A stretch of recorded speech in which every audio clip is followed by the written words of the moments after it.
What's up, y'all? Welcome back to Yahar'gul FM. I am Marcus. Last time we encountered a crazy little girl who claimed to be Gascoigne's daughter's sister, Gascoigne's other daughter, and yeah, that was pretty messed up. We'll talk about that as we move forward, but let's see what's going on with our NPCs here in Cathedral Ward, because this moon is very, very clearly messing with some folks. What's up, bro?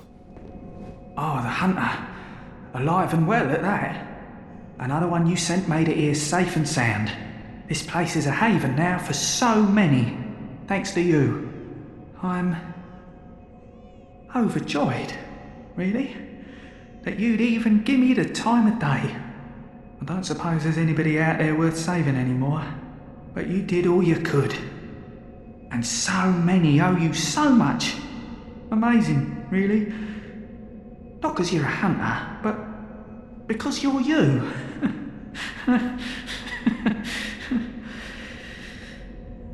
Makes me think, once dawn breaks, maybe I can just, start over. Makes it easier to bear all of this, you see. You've made life easier. Thank you. If you please, kind hunter, when the night of the hunt passes, suppose we could be friends? Maybe? Now, I know I hardly deserve it, but, well, I had to just ask, Out of line. Yes, perhaps so. But, well, give it a thought.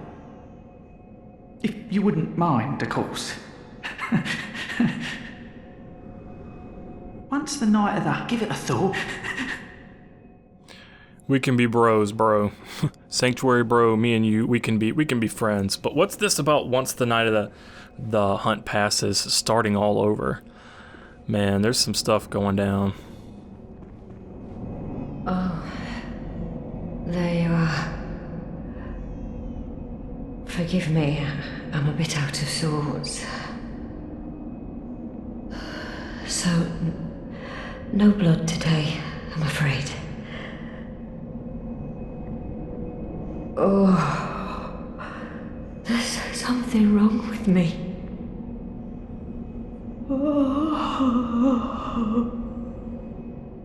Ariana is not well. She is really not well. This moon is messing with people in a very large way. What up, Grandma? Come on. What you got for us?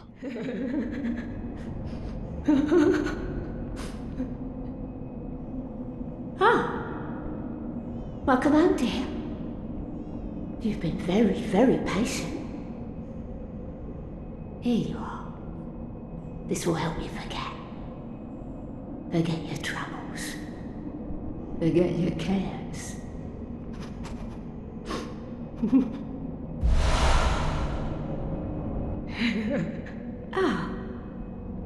Welcome home, dear.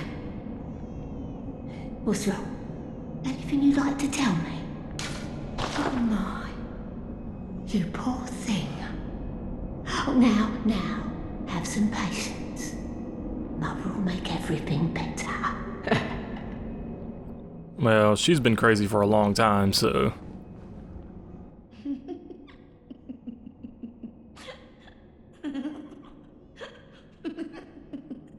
Adela is gone, man. I wonder what Sanctuary Bro's putting in this incense. Man, I know that laugh.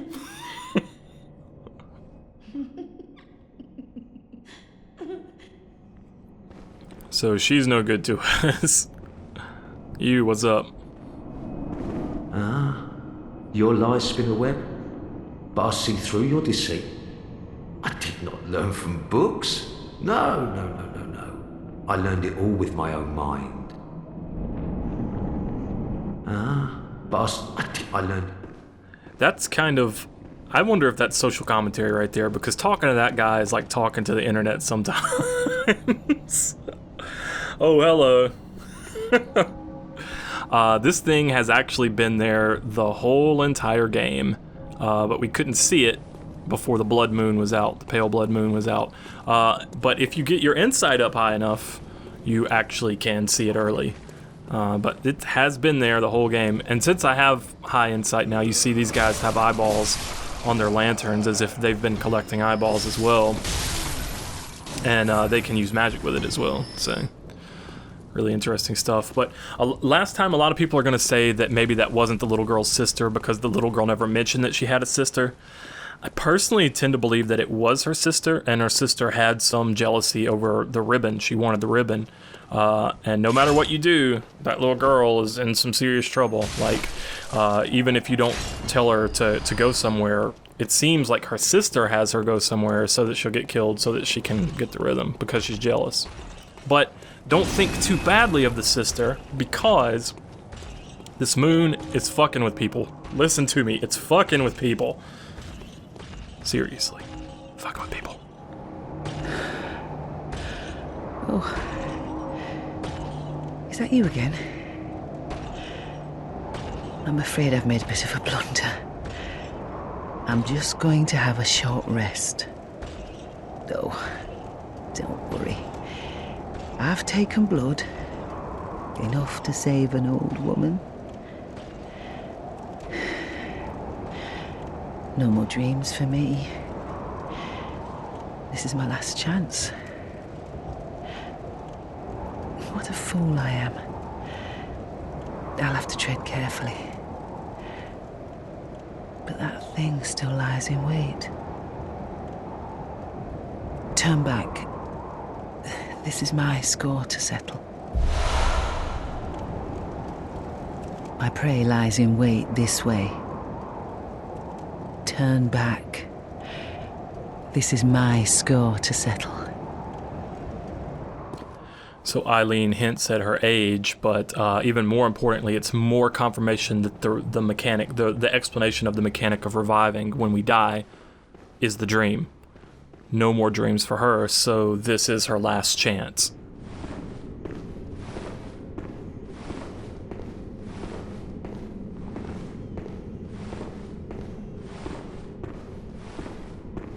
This this NPC fight is probably the hardest fight in the game, honestly. It's probably harder than any of the bosses. You see a couple of bullet shots from that repeating pistol. And got a Chikage, got a ton of health. This motherfucker has a ton of health. Can heal, can parry you and one-shot you. This is a very strong opponent that does not necessarily follow the same rules we do. You'll notice when the enemy transforms Chikage, it does take damage, and it's very possible, and in fact likely, that you will glitch the fight out on these stairs, and then the idiot will just stand there and die with the Chikage in transform mode. Like, that's pretty common. I did not want to win the fight that way, and you will see me actually accidentally glitch it here in a minute. Now, I think it is an intended method of fighting this enemy to let them transform the Chikage and then back off and like make them chase you and lose their health. That's kind of anybody that's going to transform the Chikage, you know, buy yourself some time, let them lose some health. But it does actually get stuck on the stairs here like this.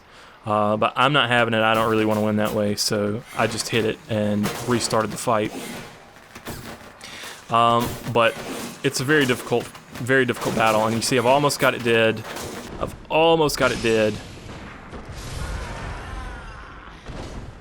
But almost only counts in horseshoes and hand grenades. So I decided to go back, and we're going to use some insight. We're going to buy some twin bloodstone shards. I'm going to upgrade. People have been wanting to see the threaded cane, so I thought, you know what, I'll try a different weapon against this enemy anyway. So we're going to do that. Upgrade a threaded cane, use that in the battle. On the lore for this enemy, there's a couple of things. It's wearing a Canehurst helmet, but it's wearing a Hunter of Hunters crow garb. So it's a little bit unclear as to what specifically this is supposed to be.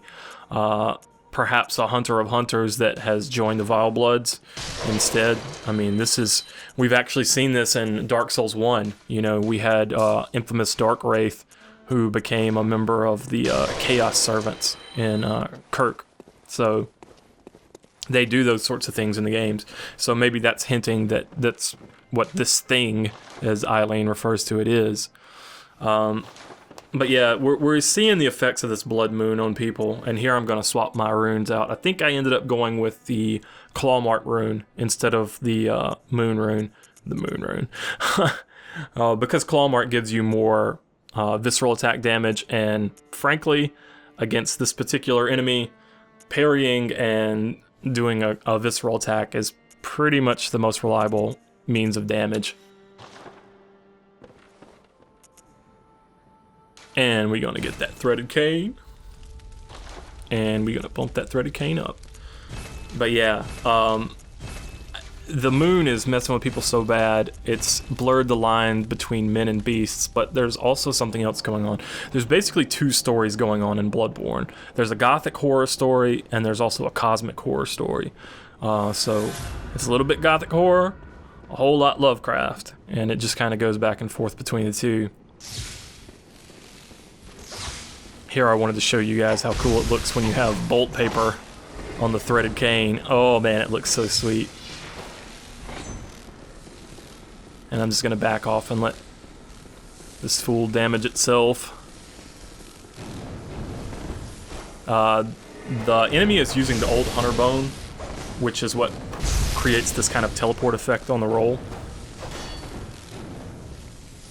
I'll talk more specifics about the bone's effects later, but it is actually fairly useful. It's another one of those that I think it requires 15 arcane if I remember correctly, so it's kind of for hybrid builds, I would say. But this jerk can and will heal multiple times in a battle. I had numbing mist. I only had 2. Poison knives, I was really kind of wanting to chuck some poison knives at it, because to me that's just a clever strategy more than a glitch. I mean, you poison the enemy, that's what it's intended to do. But I didn't have any poison knives, and only 2 numbing mists. I was thinking, well, that ain't really gonna help a whole lot. You see me, I keep trying to go whip mode, because whip mode you can actually outrange the Chikage, or at least the way this NPC is using it. You can outrange the Chikage, and so with the bolt paper on, I was getting pretty good damage, and then he healed. He or she, I can't actually remember if this is male or female, but so annoying. And this battle right here continued for several minutes. We're gonna skip ahead several minutes in the fight. I don't want to make you guys watch the whole thing. You see, I've used 10 vials at this point. It's minutes later. I get one shot. Well, not one shot, I'd already lost some health, but it would have been a one shot anyway. How do I know it would have been a one shot anyway? Well.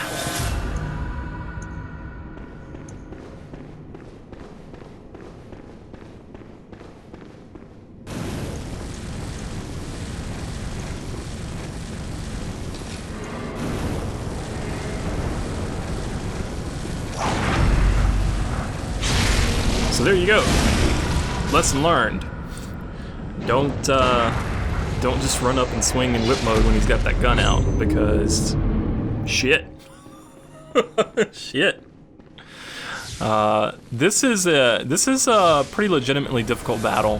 What would I say about it?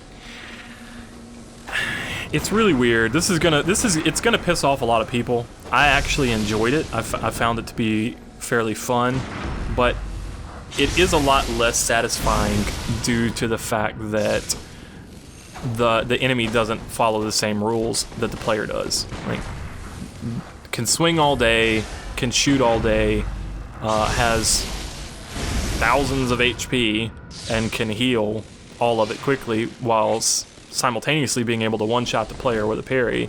Like, it's one of those things where this has been ever since like the days of the regular Nintendo, where like you would be playing a game and bat-type enemies could fly through walls that your character couldn't pass through. You see me using Numb and Mist, saying, all right, I'm going to try to keep you from healing. It's not going to work. But, I mean, the Numbing Mist does work, but it wears off, and it takes so long to kill this guy. Another thing I guess I should point out, though, I am using a +6 weapon. Then this is kind of, this is really an in-game side quest, so you could easily have a +9 or 10 when fighting this enemy, and it's not quite as ridiculous in that situation, but... so I guess the fact that this enemy doesn't necessarily follow the same rules that the player does is going to make it feel cheap to some people, and I expect, and I don't mind if you guys sound off in the comments. If you feel like this fight is cheap as fuck, go ahead and say this fight is cheap as fuck, because you ain't gonna get no arguments from me. But at the same time, I did enjoy doing it the legit way. Like, it was fun. And I guess what I'm trying to say is I think sometimes it's okay for games to cheat a little bit. I think there's a limit to how much they should cheat. When I say cheat, I'm saying have the enemy follow a different rule set than the player has to follow. I think it's okay for games to cheat a little bit, because sometimes that allows you to, like, they wanted this to be like fighting against another player, but there's no way that they can make this like fighting against another player. Although they do a pretty good job with some of these random dashes followed by gunshots. It got me a couple of times there, but since they can't do that, instead, you know, giving it a ton of HP, making it so that it can one-shot you, like, they did these things to make the fight challenging. I don't know. I'm kind of torn on it. I enjoyed the fight, but I tend to prefer challenges where the enemy follows the same rules that I do. I love those double dashes that it does sometimes there. I swapped back to staff mode as soon as he brought that gun back out. Like, he had transformed Chikage out, and I was like, alright. This was so stupid, I was going to try to go in. He had transformed Chikage out, and I'm like, alright, well, you ain't got a gun, so I'm going to outrange you with the threaded cane, which is what I'm going to try to do here. Oh, by the way, I'm attacking into empty space. It may just look like I'm missing. It's kind of a similar principle to footsies in a fighting game. You attack where the enemy wants to be, rather than actually where they are. Like, you know they're going to try to come forward, and so you swing into that space hoping to catch them while they're attempting to come forward. That's why I'm doing that, in case you were wondering. It's not just me having poor range, although it kind of... Okay, some of it's me having poor range. Whew, god dang that repeating pistol. People keep talking about Evelyn. Nah, man, I like the repeating pistol. If you're gonna use a gun to deal damage, use the one that deals a ton of damage in a single shot. And it's not as extreme as the cannon in its bullet consumption. Evelyn is, like, per bullet, the most effective, but I don't find the 2 bullet consumption of the repeating pistol to be that much of a burden for the extra damage that it does. That's my opinion, obviously. People love the Evelyn, man. It's all good. There's lots of different ways to play.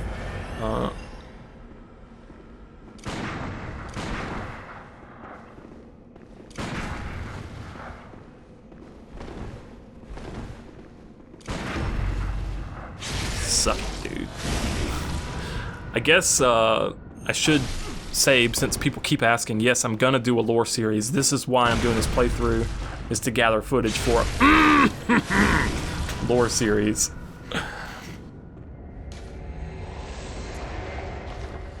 Man, I just had to fucking take a breather for a second there after that. I was just like, oh, fuck, man, I earned this shit. Like, it was a really fun fight. It was really good. And as usual, I didn't want to make you guys watch the whole thing, but I didn't want to edit the deaths out completely, because that's part of the game. Dying is part of the game. It's absolutely, dying is part of the experience. The warmth of blood, darker hunter technique, resonates with servants of the queen, carrier of the child of blood, who yearn for the queen's blood with little hope of requitement. Blood rapture serves as a surrogate for their desires. We've read this before. I think we got the previous one from Shadows of Yhar'gul. And which Queen of Blood? They actually leave that ambiguous. There are 2 different queens that we could think of as actually being the Queen of Blood. But we'll have to talk more on that another time. Maybe at Canehurst.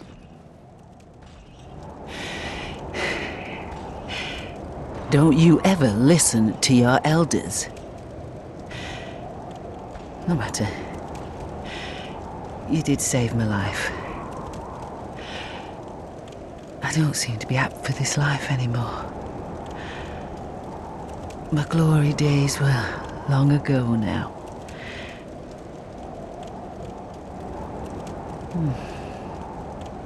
I know. Here. For you.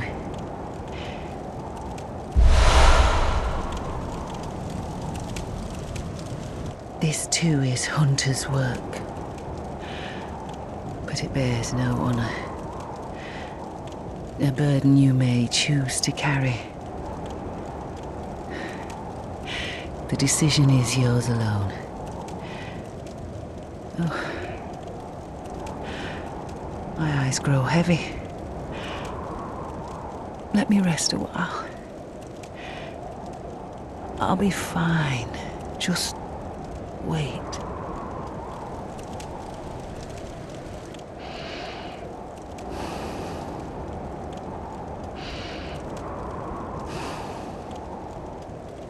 And so we have become Eileen's successor as the Hunter of Hunters. I guess I was just showing my stats there so you could see. +6, level 51, 25 skill, 31 bit. Is the way I just did that fight. We got the Hunter of Hunters Rune, stamina recovery speed up. This red smudge rune indicates Hunter, and has been adopted by those who have taken the Hunter of Hunters oath. These watchmen admonish those who have been addled with blood, be they men or beasts. Anyone who has threatened the pledges of the Hunter oath surely has an issue with blood. The Hunter symbol, that's the truest Hunter right there, is the Hunter of Hunters. But how different is that from a normal hunter, really? Because beasts were humans in the first place anyway. Those who have become addled with blood. The badge of the Hunter of Hunters is quietly passed down from generation to generation, usually to an outsider from the hinterlands. To be entrusted with this cursed badge, one must be strong, resilient to the seduction of blood, and gracious when taking a comrade's life.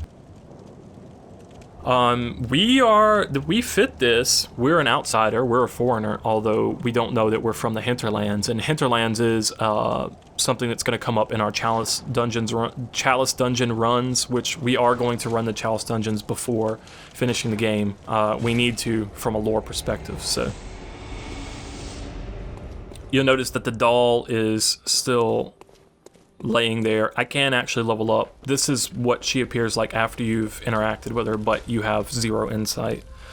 And the main thing that I'm going to do here is I am going to purchase and upgrade the Blade of Mercy, which is probably going to be the weapon that I end up using.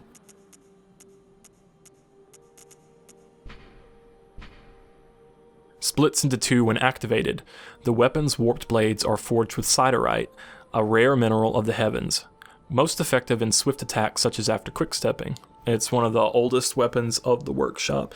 This is pretty good weapon. It's really good, like it says, after quick steps and after rolls, it actually has really good attacks. The beak contains incense to mask scents of blood and beast. Dressed as crows to suggest sky burial. The first Hunter of Hunters came from a foreign land and gave the dead a virtuous native funeral ritual rather than impose a blasphemous Yahar'gul burial service upon them, with the hope that the former compatriots might be returned to the skies and find rest in a hunter's dream. So the incense is a big lore point. Maybe this is how the Hunter of Hunters, despite hunting people who have these issues with blood and who have these problems where they're turning into beasts, like they're hunting kind of the worst beasts. Humans can become beasts. Well, we know clerics become fearsome beasts. Well, it should be assumed too that hunters also become very fearsome beasts. But yeah, using the mask that contains incense to mask the smell maybe prevents Eileen or other Hunter of Hunters from being addled by blood, so to speak. And you see here, I know people have been saying, why are you hoarding this stuff? I just use the stuff when I need it. Like, blood echo items and insight items, humanity items in Dark Souls. I just use it when I need it. And now at the point we are in the game, we can actually buy twin bloodstone shards with this. So I'm going to go ahead and use this just to get the shards that I need to upgrade my Blade of Mercy up to +6. And that means we now have the Threaded Cane, the Blade of Mercy, and the Rifle Spear all at +6. And we'll probably keep leveling up the Blade of Mercy. I cut out the part where I put the gems back in it and all that because it's just whatever. Here you see me, I ultimately leveled up my skill a little bit. The Blade of Mercy's got that A scaling, or I think it eventually becomes S. It's got really good scaling with skill is the main point, so raising our skill increases our damage. And now we're going to the Forbidden Woods because we're gonna go pay Fake Iosefka another visit. You see me here just playing around with my new toy, like the Blade of Mercy. We're probably gonna do some fashion souls coming up pretty soon too. We're gonna have to change our look. I mean, the Rifle Spear to me, it kind of goes pretty good with the Henrik stuff, but Blade of Mercy needs something more like stealthy ninja-ish kind of. I don't know. I gotta come up with something else. But I'm just gonna take this kind of trap / shortcut and just jump off here.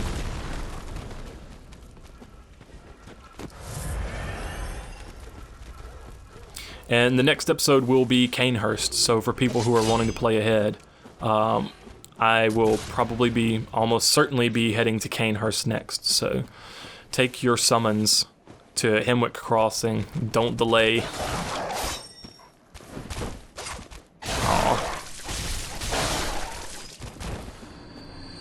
Blade of Mercy, actually, there are several different ways you can use it. One really nasty way is when you have it in two-handed mode, its attacks are very, very fast, very, very rapid. So putting in dirty gems or murky gems to give it a poison effect, you can build up poison damage really, really fast. It's actually pretty useful. Honestly, it may be better for doing quick poison than Chikage. It might be.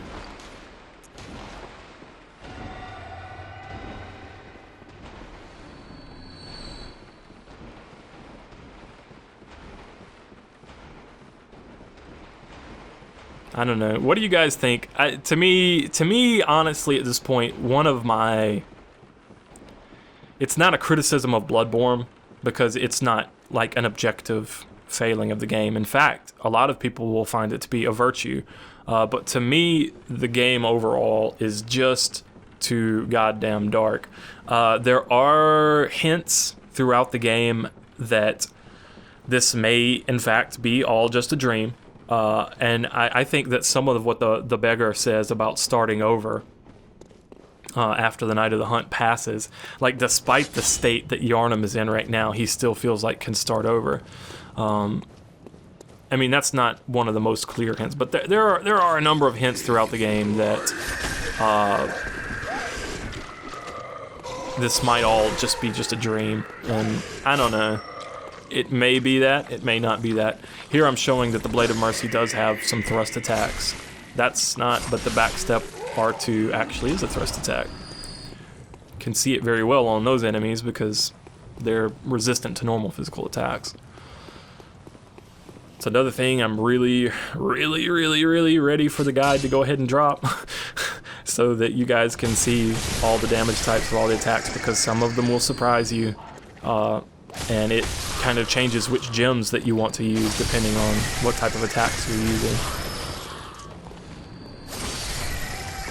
Just playing around, killing these crows. That L2 backstep. Alright, now this confrontation has been building the whole game. Fake Iosefka. Notice that those blue guys don't disappear. That's another hint that those are NPCs and not just normal enemies.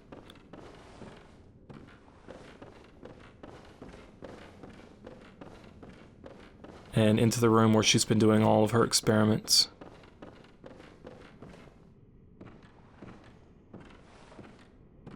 Fake Iosefka likes it doggy style. Fake Iosefka confirmed best waifu. Sorry. I'm sorry. I'm sorry. But she is clearly having some issues. Her attire is pertinent to the story as well. First, let's hear what she has to say. God, I'm nauseous. Have you felt this? It's progressing. I can see things. I knew it. I'm different. I'm no beast. Oh, God, it feels awful. But it proves that I'm chosen. Don't you see how they writhe inside my head? It's rather rapturous.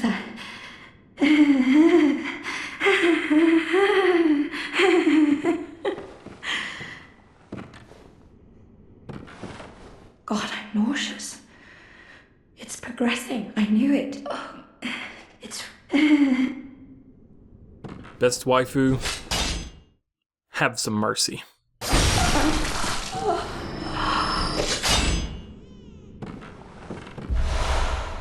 That writhe keyword in there, the Odin writhe. Here we have another one of these umbilical cords. Provost, this was the one we originally had. Yarn's first surrogate precipitated the encounter with the pale moon, beckoned the hunters, and conceived the hunter's dream. This was the one that we previously had. Every infant great one has this precursor to the umbilical cord. This is the new one. Provost Willem sought the cord in order to elevate his being and thoughts to those of a great one by lining his brain with eyes. The only choice he knew if man were to ever master or match their greatness. Sorry, my preview is really small. I can't really read that. So every infant great one has these things. We know it precipitated the encounter with the pale moon, with the pale blood moon. It led to the encounter with the pale blood moon, which beckoned. And it's really, really interesting because we're using babies to beckon the moon, but the moon beckoned the hunters and conceived the hunter's dream. So, good God almighty. And this is more evidence, once again, that Willem may have actually literally been trying to have eyes on the inside of his head. And she said she can see things, that they writhe. It's like she was seeing the things inside of her own head. This borderline between evolution and insanity here. Her garb is that of the choir, if I remember right, and so we'll deal with that in a bit. But for now, have mercy.